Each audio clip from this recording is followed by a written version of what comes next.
मंगलम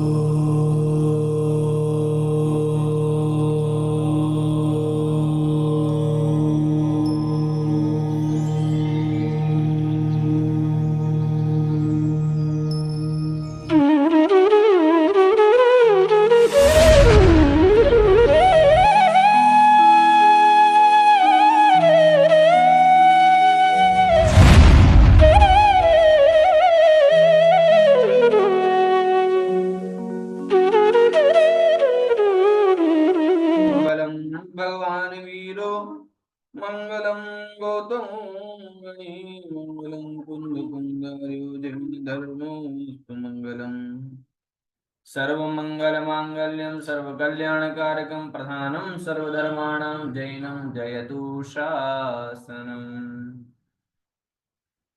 गुणानां विस्तरं वक्षे स्वभावानां तथैव च पर्याये पर्यायाणां विशेषेण नत्वा वीरं जिनेश्वरम्। पंच परमेष्टि भगवान की जय। देवाधिदेव श्री ऋषभदेव भगवान की जय। आलाप पद्धति ग्रंथराज की जय। पूज्यवर श्री देवसेन महाराज की जय। संत श्रोमणी आचार्य गुरुवर श्री विद्यासागर जी महामुनिराज की जय। पूज्याचार्य भगवंत श्री समय सागर जी महामुनिराज की जय। पूज्य लीलापत श्रमण तीर्थ चक्रवर्ती मुनि कुंवर सुधा सागर जी महाराज की जय। अढ़ाई द्वीपस्थ समस्त महामुनिराज।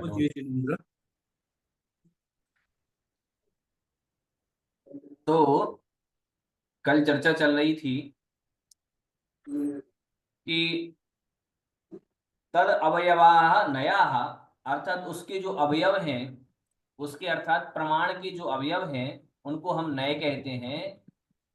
और उसी के उपरांत कहा था नय भेदाः उच्यन्ते, अर्थात अब नयों के भेद कहे जाएंगे, जिसमें नय के दो भेद हुए थे, निश्चय नय और व्यवहार नय, अथवा द्रव्यार्थिक नय अथवा या फिर पर्यायार्थिक नय।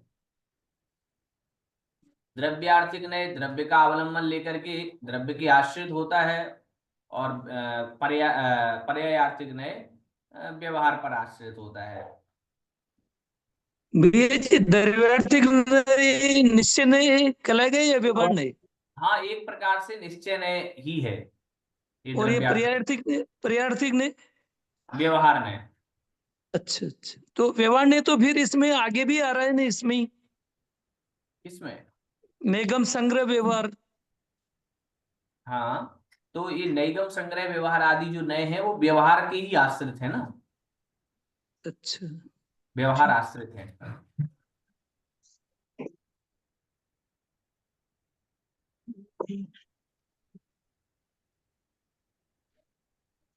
कहा भी है ना, निश्चय का हेतु द्रव्यार्थिक नय है और व्यवहार का हेतु पर्यायार्थिक नय है। और इसके बाद उन्होंने अगला सूत्र जो कहा उसमें 9 नए बताए हैं। भैया जी, निश्चय और द्रव्यार्थिक ना की तो एक ही डेफिनेशन बन रही है। हाँ हाँ, वही ना कह रहे हैं कि ऊपर कहा भी तो गया है कि भैया निश्चय का हेतु है द्रव्यार्थिक नय। ठीक है, भैया मतलब जी एक ये ही है जो वैसे।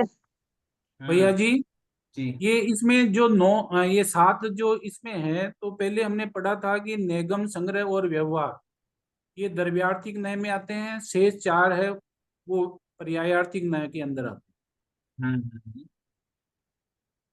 बिल्कुल। आगे और भी स्पष्टीकरण हो रहा है, पढ़ लेते हैं पहले इसको।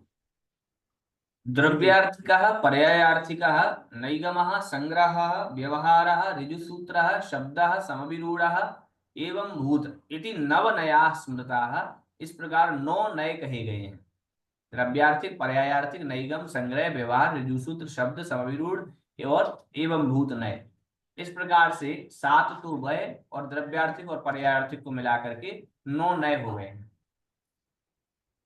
नयों का स्वरूप थोड़ा सा विस्तृत है।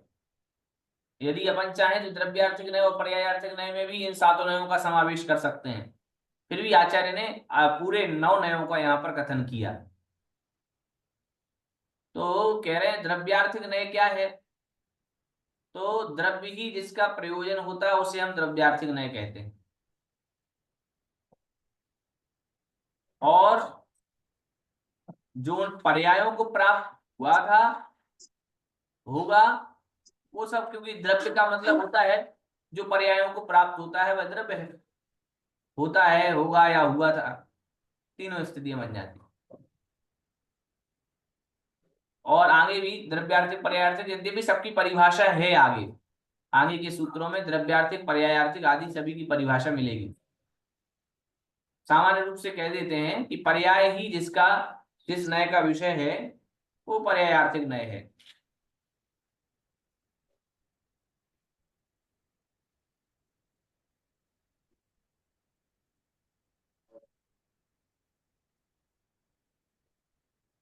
अब यद्यपि निगम नय आदि बाद में है, तथापि सामान्य रूप से हम स्वरूप बताते जा रहे हैं। नैगम नयः नैकम गच्छति इति निगमः, जो एक को ही प्राप्त नहीं होकर के रहता, अर्थात अनेक को प्राप्त होकर के जो चलता है वह निगम है। निगम अर्थात विकल्प, तो जो भेदों को ग्रहण करता है वह नैगम है। अर्थात अनिष्पन्न अर्थ में जो अभी कार्य निष्पन्न नहीं हुआ है, केवल उसका संकल्प मात्र कर लेना, ये नैगम नय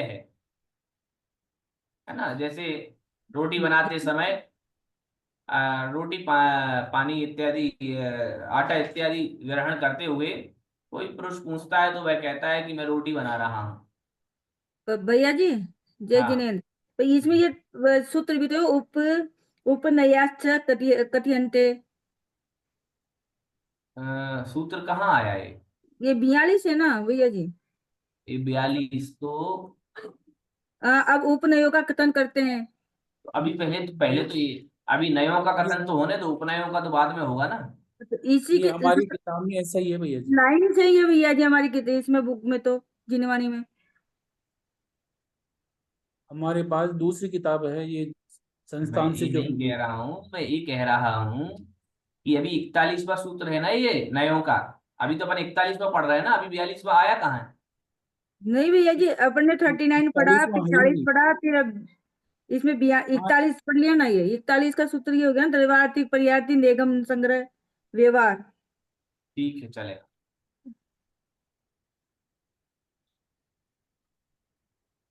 मैं सामान्य रूप से सभी के स्वरूप बता रहा था, परंतु मुझे लगता है पर हाँ, लाइन आपकी से बताइए। भैया जी किताब में डिटेल में दिया हुआ है, आप भैया जी अपने हिसाब से बता दीजिए, हमारी बता में तो बहुत छोटा दीजिए, छोटा है। बता दीजिए डिटेल भैया से। जी हाँ आप बताइए, आप ठीक बता रहे हैं, आप ये बताइए। हाँ, बताइए आप जैसे चलो डिटेल अब में कि एक जब बार बता जब दीजिए, हम जब अपनी से उसका पढ़ समय लेंगे आएगा बाद में। तब बताएंगे। हाँ, आप अपने हिसाब से चलिए भैया जी। ठीक है भैया जी, बताइए आपके अपने हिसाब से बताइए जो भी है। उपनयाश्च कथ्यन्ते, अब उपनयों को कथन करते हैं। ये तो हो गए थे नए, अब उपनयों का विषय आता है। उपनय क्या कहलाते हैं? तो कहा नयानाम समीपाः उपनयाः, जो नयों के समीप होते हैं वह उपनय कहलाते हैं। अर्थात नयाङ्गम गृहीत्वा वस्तुनः अनेक विकल्पत्वेन कथम उपनयः। कह रहे हैं कि नए के अंग को ग्रहण करके वस्तु को अनेक विकल्प रूप से उपनय कैसे होगा। अर्थात पहले भी आज तो परिभाषा उन्होंने दी कि जो नयों के पास में रहते हैं वे उपनय है। अर्थात समीपे प्रमाणादीनां वा तेषां उपसमीपे नयति इति उपनयः। अर्थात जो आत्मा के या उन प्रमाण आदिकों के अत्यंत निकट पहुंचता है वह उपनय है। अर्थात ऐसे प्रमाण, ऐसे ऐसे नए ऐसे कथन जो कि प्रमाण आदि के समीप में पहुंच जावे, प्रमाण आदि के जो पास में पहुंच जाता है वह उपनय है। उपनय भी वस्तु का वास्तविकता देखी जाए तो उपनय भी वस्तु का जो यथार्थ स्वरूप है उसी को कहता है। मतलब ये जो आगे उपनय आएंगे, जैसे नए वस्तु का समीचीन कथन करते हैं, सम्यक एकांतो नया। पहले तो नयों की परिभाषा देते हुए यह भी कहा गया है कि सम्यक एकांत का नाम नय है, क्योंकि नए किसी एक भाग को ग्रहण करके कथन होता है। तो लेकिन वह एकांत जो होना चाहिए सम्यक होना चाहिए। एकांत तो बहुत सारे सभी दर्शनों में एकांत समाया हुआ है, लेकिन कहीं पर सम्यक नहीं है, समीचीन नहीं है, इसलिए उसको हमने नय का नाम नहीं दिया। तो सम्यक एकांत तो नया, अर्थात जो सम्यक एकांत है उसका नाम नय है। तो इन नयों जैसे नईगम संग्रह व्यवहार ऋजु सूत्र शब्द आदि नयों के द्वारा वस्तु का ज्ञान होता है, इसी तरह वस्तु का एक देश ज्ञान इन उपनयों के द्वारा भी होता है। अब उपनय कौन कौन से हैं तो उसके विषय में कहते हैं। सद्भूत व्यवहार, असद्भूत व्यवहार, उपचरित असद्भूत व्यवहारश्च इति उपनयास्त्रेधा। सबसे पहले उपनयों को 3 प्रकार से बांटा गया। कौन कौन से?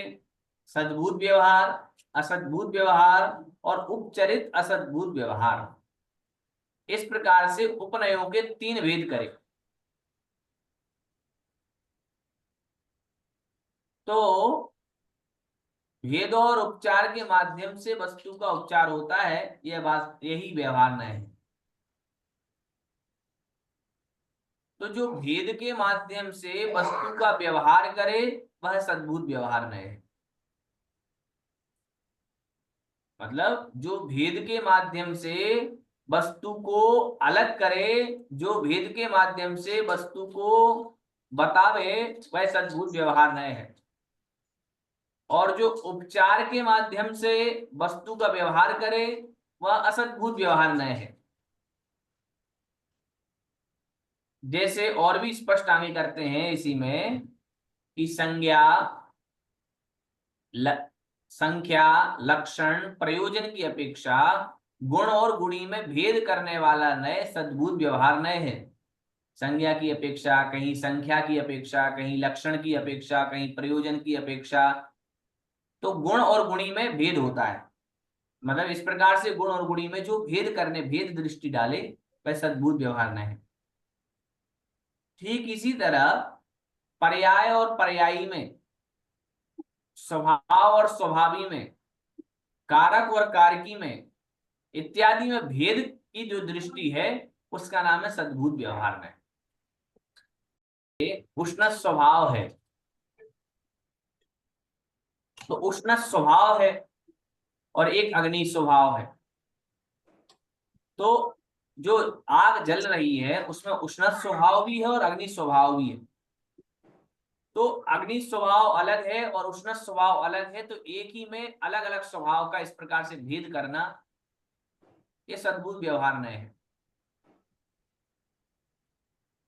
ऐसे ही मृत पिंड में जो शक्ति है, घड़े बनने की जो शक्ति है वह, और मिट्टी का पिंड, इन दोनों में ही अलग अलग भेद करना ये भी सद्भूत व्यवहार नहीं है। इसी तरह मतलब कुल मिलाकर के वहां सद्भूत का अर्थ वही यही हो गया कि गुण गुणी में, स्वभाव स्वभावी आदि में अलग अलग भेद करना, इसका नाम सद्भूत व्यवहार है। असद्भूत व्यवहार नहीं, किसी अन्य धर्म का किसी अन्य धर्म में समावेश करना, मतलब कहीं और जो प्रसिद्ध धर्म है उसका कहीं और समावेश करना, कहीं और दूसरे में आरोप करना, ये असद्भूत व्यवहार नहीं है। जैसे उदाहरण, उद्गल आदि में जो धर्म है, उद्गल का जो धर्म है उस धर्म को जीव आदि में समारोप करना। उद्गल के धर्म को जीव में समारोप कर दिया, तो होना तो चाहिए था वो उद्गल में, लेकिन उसको आपने जीव में उसका आरोप कर दिया। आरोप होता है ऐसा कि जैसा हमने कह दिया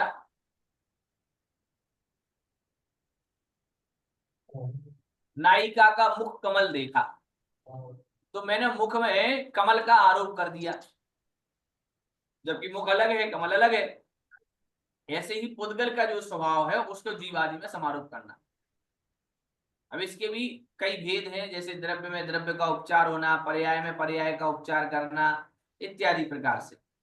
गुण में द्रव्य, अच्छा ये होता क्यों है? अत्यंत सदृशता उपचार जो कहलाती है उपचार का मतलब होता है वस्तु में किसी सादृश्य गुण के द्वारा भेद नहीं कर पाना, इसका नाम होता है उपचार। दो वस्तुएं हैं, बहुत ज्यादा एक सी लग रही है, तो एक सी बहुत ज्यादा एक सी लग जाने के कारण से जो भेद नहीं करने की प्रवृत्ति बन पाती है उसको हम उपचार कहते हैं। तो कभी द्रव्य का द्रव्य में उपचार होना, पर्याय का पर्याय में उपचार, ऐसे 9 प्रकार से भेद है। अपन इसको सामान्य भाषा में ऐसे समझ लेंगे क्या भैया कि दो वस्तुओं में यदि अधिक समानता मिल रही हो तो एक वस्तु में हाँ दूसरी वस्तु का उपचार कर लेना, अधिक बिल्कुल बिल्कुल। समानता मिलने के हाँ, अधिक कारण। समानता के कारण से एक दूसरे में उसका समारोप कर देना।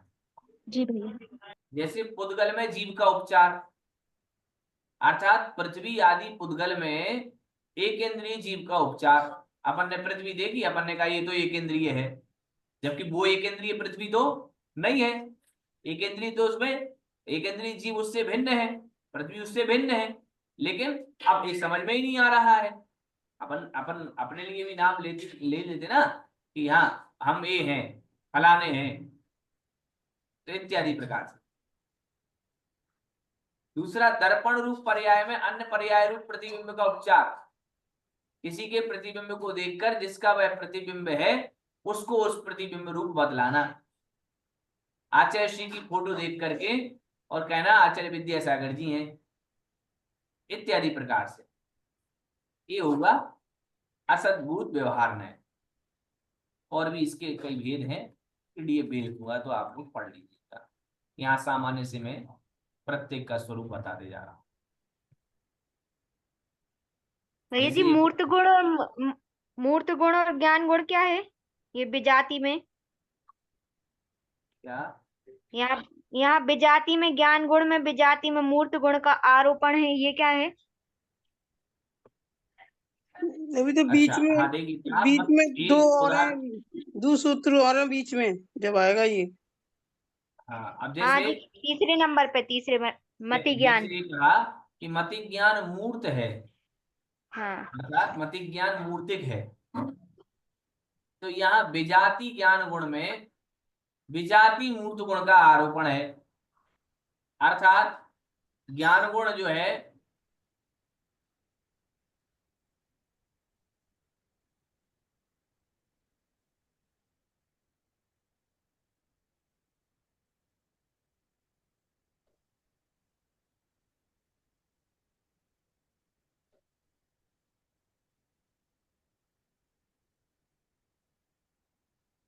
आत्मा में विजाति गुण का करा है भैया जी। मतलब आत्मा तो देखिए जीव में ज्ञान गुण तो जीव का है, सुने सुने जीव का है, भूत रूप नहीं है ना। ओम शांति। ज्ञान गुण सजाति होगा केवल ज्ञान, और मति ज्ञान होगा विजाति। तो विजाति ज्ञान गुण हो गया, और उस विजाति वाले ज्ञान गुण में मूर्त गुण का आरोपण हो गया। अगर केवल ज्ञान हुआ तो वो सजाति हो गया, और मति ज्ञान हुआ तो विजाति हो, ऐसे।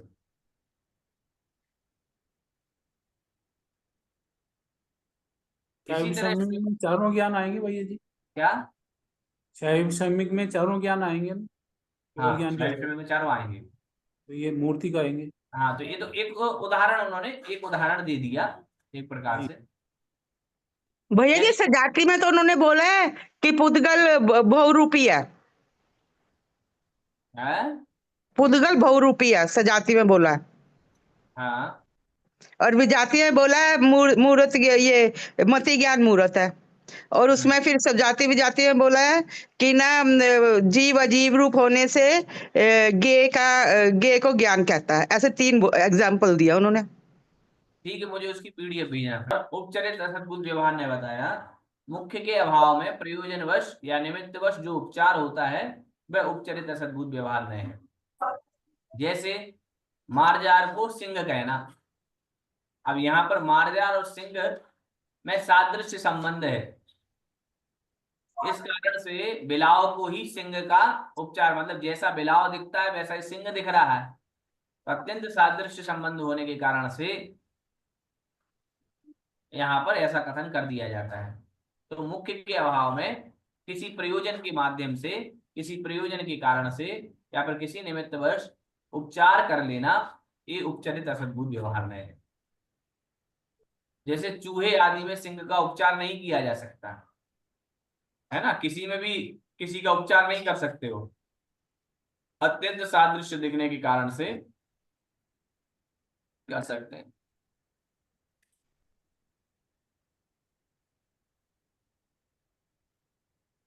इदानीम एतेषां भेदाः उच्यन्ते, अब इनके भेद कहे जाएंगे।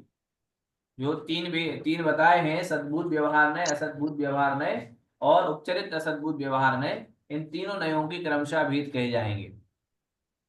द्रव्यार्थिकस्य 10 भेदाः, द्रव्यार्थिक नय के सर्वप्रथम 10 भेद कहते हैं। कर्मोपाधि निरपेक्षः शुद्ध द्रव्यार्थिकः, यथा संसारी जीवः सिद्ध सदृक् शुद्धात्मा। यहाँ शुद्ध द्रव्यार्थिक नय की अपेक्षा कथन कर रहे हैं कि कर्मोपाधि निरपेक्षा, कर्म की उपाधि से जो निरपेक्ष है, केवल शुद्ध द्रव्यार्थिक का, केवल शुद्ध द्रव्य का ही अर्थी है, अर्थात अन्य कोई भी उपाधि उसके साथ नहीं लगी है। यथा संसारी जीव, जैसे संसारी जीव है वो कैसा है, सिद्ध सदृक् शुद्धात्मा, सिद्ध भगवान के मतलब समान, सिद्ध भगवान के समान ही शुद्ध आत्मा है ये संसारी जीव। तो यहाँ संसारी जीव जो बताया वो कर्मोपाधि से मतलब यद्यपि देखा जाए तो संसारी जीव कर्मोपाधि से सहित ही होगा, फिर भी यदि द्रव्यार्थिक नय की अपेक्षा बात करेंगे, शुद्ध द्रव्यार्थिक नय की अपेक्षा बात करेंगे, तो जीव कर्मोपाधि से रहित है, इसलिए वह सिद्धों के समान ही शुद्ध है।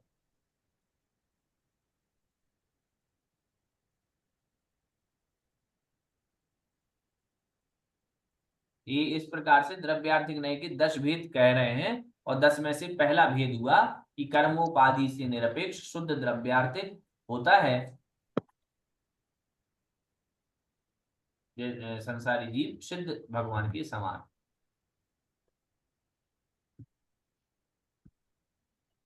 दूसरा कह रहे हैं उत्पाद व्यय गौणत्वेन सत्ताग्राहकः शुद्ध द्रव्यार्थिको यथा द्रव्यम नित्यम।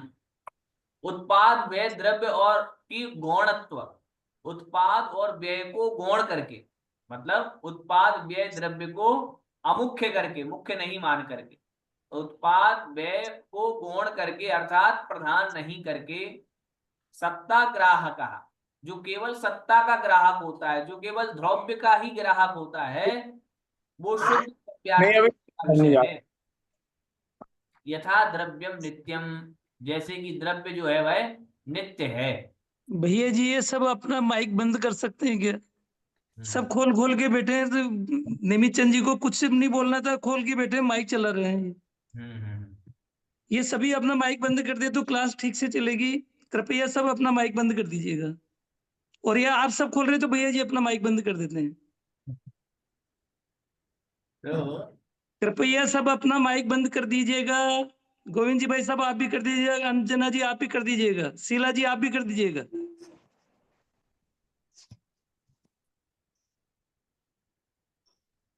कहने का तात्पर्य है कि द्रव्य जो है वह उत्पाद व्यय द्रव्य युक्तम सद्द्रव्य लक्षणम, उत्पाद व्यय द्रव्य से युक्त जो होता है उसे सत कहते हैं, और सत से जो युक्त होता है वह द्रव्य का लक्षण है, अर्थात द्रव्य है। और द्रव्य कैसा है, तो कहा नित्य है। मतलब यदि सही अपेक्षा से देखी जाए तो, मतलब व्यवहार की अपेक्षा देखा जाए तो द्रव्य दो उभयात्मक है, अनेकांतात्मक कहा जाएगा और नित्य भी कहा जाएगा, अनित्य भी कहा जाएगा। लेकिन शुद्ध द्रव्यार्थिक नय जब अपना विषय कहेगा तो शुद्ध द्रव्यार्थिक नय उत्पाद व्यय को तो गौण ही कर देता है।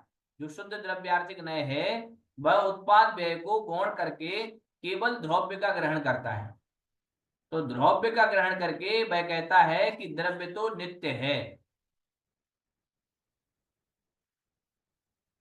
मतलब एक धर्म को गौण करके अनित्य धर्म को गौण करके नित्य धर्म को मुख्य करने से ये विषय बनता है। तो इस प्रकार से उत्पाद व्यय को गौण करके केवल सत्ता मात्र को ही स्वीकार करके शुद्ध द्रव्यार्थिक न्याय कहता है कि द्रव्य नित्य है।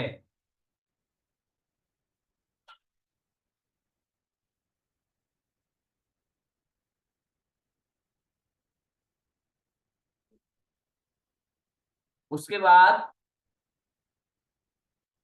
अगला कहते हैं कि भेद कल्पना निरपेक्षा शुद्धो द्रव्यार्थिको यथा निज गुण पर्याय स्वभावात् द्रव्यम अभिन्नम। ये लगभग तीसरा वेद कहते हैं द्रव्यार्थिक न्याय का, ये तीसरा वेद कहते हैं कि भेद कल्पना निरपेक्ष शुद्ध द्रव्यार्थिका। जो शुद्ध द्रव्यार्थिक न्याय है वो भेद कल्पना से निरपेक्ष है, अर्थात भेद कल्पना की अपेक्षा से वह रहित होता है। जैसे निज गुण पर्याय स्वभावात्, निज गुण से, निज पर्यायात, निज पर्याय से, तो निज गुण से, निज पर्याय से, और स्वभावाद निज स्वभाव से द्रव्यम अभिन्नम, द्रव्य अभिन्न है।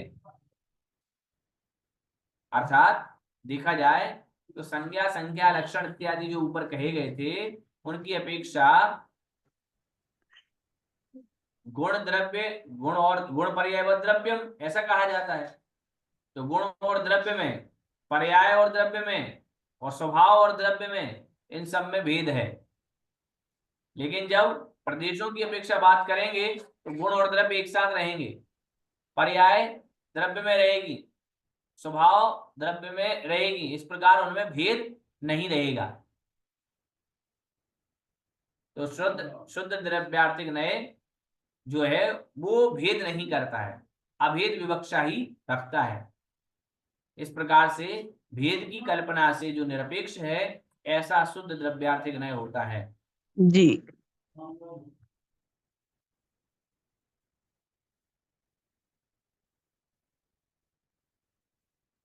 चौथा वेद कहते हैं कर्मोपाधि सापेक्षो अशुद्ध द्रव्यार्थिको यथा क्रोधादि कर्मज भाव आत्मा।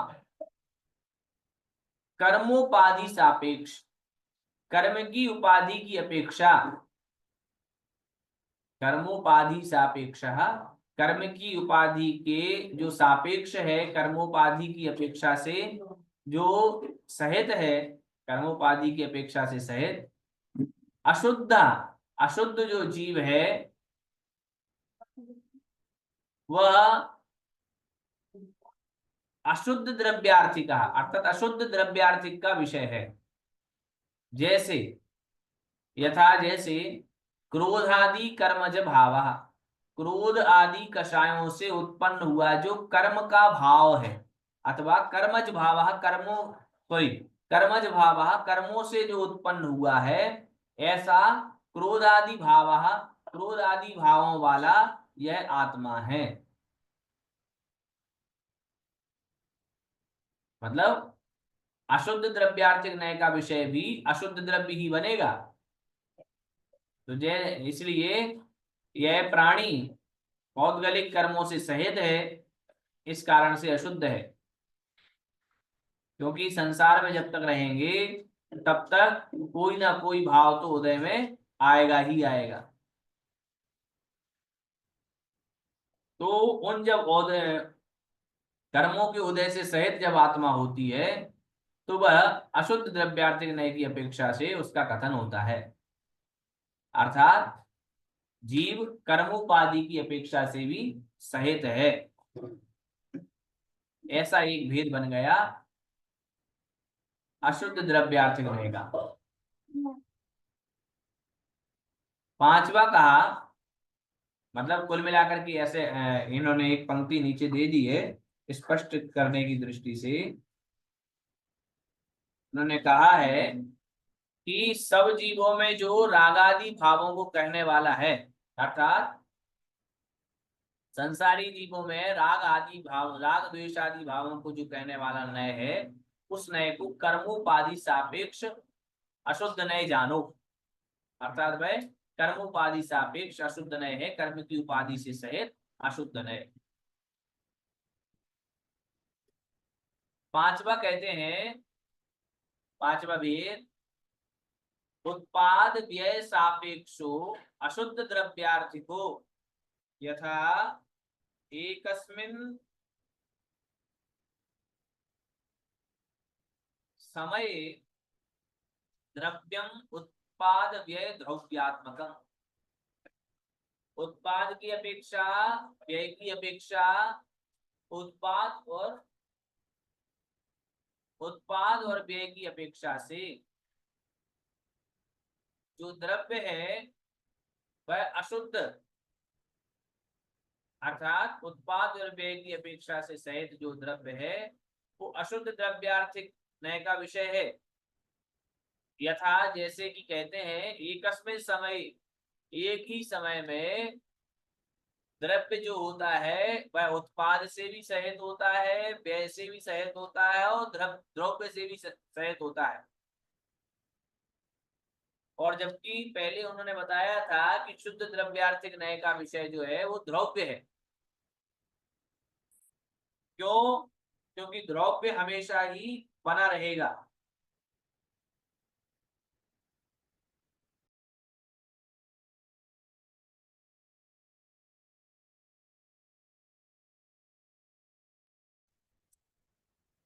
तो जब बात कहेंगे अपन शुद्ध द्रव्यार्थिक नय की अपेक्षा से, तो वास्तविक में शुद्ध द्रव्यार्थिक नय में तो द्रव्य ही घटेगा, क्योंकि एक समय में, मतलब जब उत्पाद होगा तब व्यय नहीं होगा, जब व्यय होगा तो उत्पाद नहीं होगा, लेकिन द्रव्य तो हमेशा ही बना रहेगा। तो शुद्ध द्रव्यार्थिक नय की अपेक्षा से तो द्रव्य ही बना रहता है। जैसे कि सोने के आभूषण में नई और पुरानी पर्याय का जन्म होगा, लेकिन स्वर्ण तो जो द्रव्य है वो तो हमेशा ही उस द्रव्य में है, चाहे भले ही आज और चाहे भले ही कल, मतलब चाहे पुराना आइटम बना था चाहे नया आइटम बना हो, द्रव्य तो उसमें रहेगा ही रहेगा।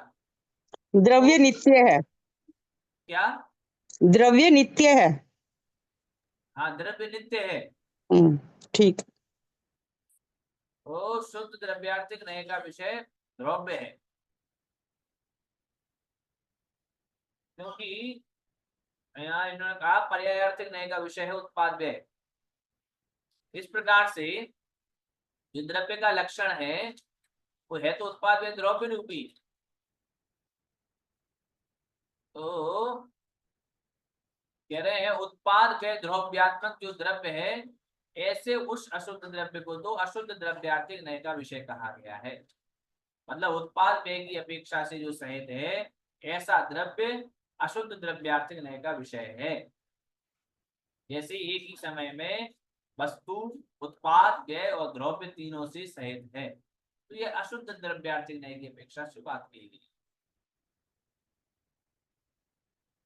मतलब ये हो गया सीधा सीधा कहने का तात्पर्य, उत्पाद और व्यय से मिला हुआ जो द्रव्य है, अर्थात एक समय में तीनमयी द्रव्य को ग्रहण करने वाला, इन तीनों से युक्त द्रव्य को जो ग्रहण करने वाला एक ही समय में, वो कहलाएगा दूसरा अशुद्ध नय। क्योंकि 4 तक में तो शुद्ध द्रव्यार्थिक नय की अपेक्षा से बात हुई, अब अशुद्ध द्रव्यार्थिक नय की अपेक्षा से चर्चा होने लगी।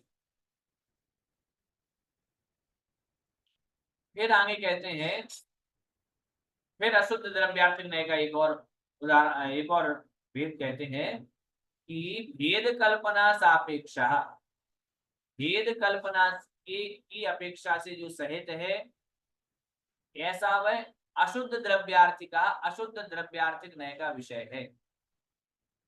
यथा आत्मनः दर्शन ज्ञानादया गुणा, जैसे आत्मा के जो ज्ञान दर्शन आदि गुण हैं, वे ज्ञान दर्शन आदि गुण आत्मा के अशुद्ध द्रव्यार्थिक नय की अपेक्षा से कहे जाते। अर्थात भेद कल्पना की अपेक्षा से जब सहित होता है द्रव्य, तब वह ऐसा कहता है कि आत्मा के ज्ञान दर्शन आदि गुण हैं। क्योंकि देखिए आत्मा तो एक अखंड द्रव्य है। आत्मा देखो बहुत अच्छे से स्पष्ट किया इन्होंने कि आत्मा तो भाई एक अखंड द्रव्य है, उसमें ज्ञान दर्शन आदि गुण नहीं है। ऐसा शुद्ध द्रव्यार्थिक नहीं कहता है कि आत्मा तो एकमात्र है जो कि ज्ञान दर्शन आदि गुणों से सहित नहीं होगा। ज्ञान दर्शन आदि गुण अलग होंगे और आत्म पदार्थ भिन्न होगा। इस प्रकार शुद्ध द्रव्यार्थिक नहीं ग्रहण करेगा। लेकिन आत्मा में ज्ञान दर्शन आदि गुणों की जो कल्पना कर रहे हैं वो अशुद्ध द्रव्यार्थिक नय का विषय है। इसका मतलब हुआ एक अखंड द्रव्य में गुणों का भेद करना ये अशुद्ध द्रव्यार्थिक नय का विषय है।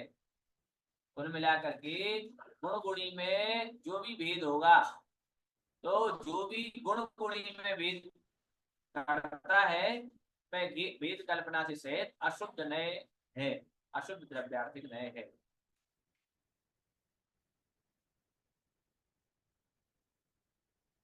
इस प्रकार से भेद कल्पना निरपेक्ष में भेद नहीं करा था, उसमें भिन्न कहा था कि भेद कल्पना निरपेक्ष में भिन्न नहीं करा था। आत्मा को आत्मा उनके साथ साथ ही बोली थी अखंड रूप से ना, और इसमें भेद करा।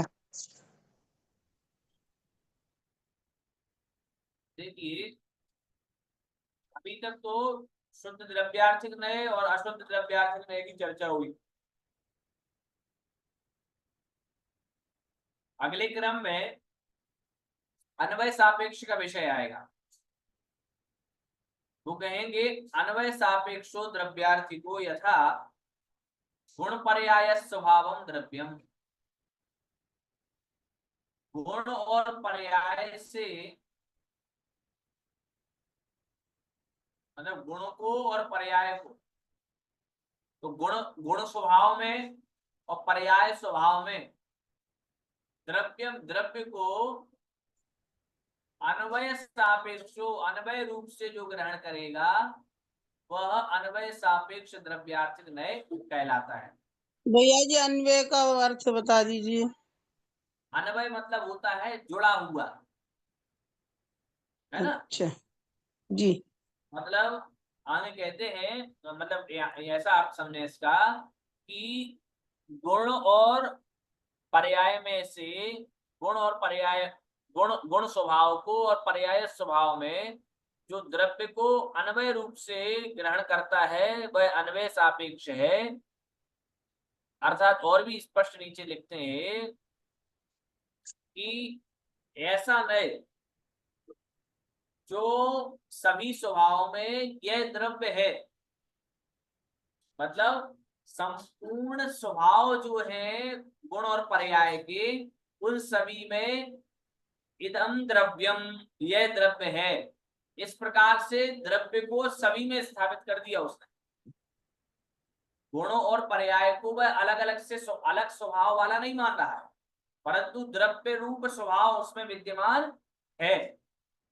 तो इस प्रकार से सभी स्वभावों में यह द्रव्य है। इस प्रकार से सभी में द्रव्यत्व की स्थापना कर रहा है, यह अन्वय द्रव्यार्थिक नय है।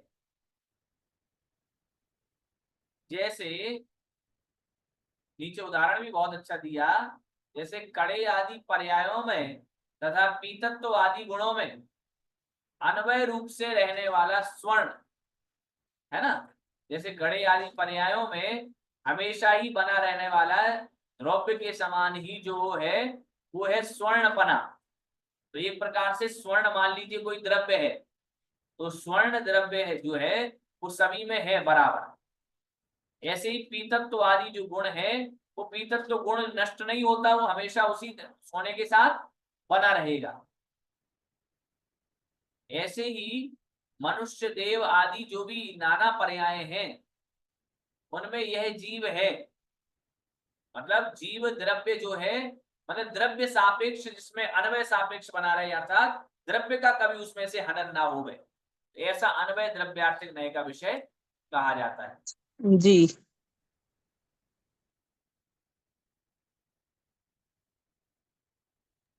भैया भेद कल्पना निरपेक्ष और अन्वय सापेक्ष में क्या अंतर है? क्या भेद कल्पना निरपेक्ष और अन्वय सापेक्ष में अंतर क्या है? थोड़ा दोबारा बोलिए। भेद कल्पना निरपेक्ष और अन्वय सापेक्ष में क्या अंतर है फिर? देखिए, भेद कल्पना निरपेक्ष संपूर्णतः अलग है भेदों की कल्पना से जो निरपेक्ष है। और यहाँ कहा गया है, ऊपर जो कहा गया अन्वय सापेक्ष कहा है कि सब सर्वत्र ही द्रव्य का अन्वय करना, अर्थात द्रव्य को सभी जगह जोड़ना, वहां भेद का विषय है और यहाँ जोड़ने का, अन्वय का विषय। तो दोनों विषय अलग ही अलग है। इसमें उदाहरण क्या है, ऐसा क्या उदाहरण है कि जो जहां आपको एक जैसा लग रहा हो?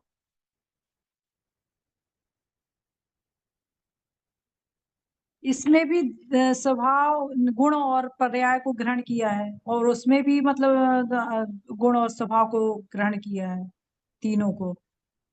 तो इसमें क्या नहीं, अंतर है? क्योंकि ग्रहण तो पर्याय और स्वभाव गुणों का ही होगा ना, हाँ, क्योंकि तो द्रव्य अंतर नहीं समझ में आ रहा ना। है। उसमें ये बताया कि द्रव्य का कभी नाश नहीं होता। भेद क्लब उसमें नित्य वाले में बताया कि वो तो द्रव्य नित्य है, कभी नाश नहीं होता, नित्य है। और इसमें बताया कि वो उत्पाद व द्रव्य वाला है, ये है भेद हाँ हाँ, कल्पना और अन्वय सापेक्ष में पूछ रहे होंगे।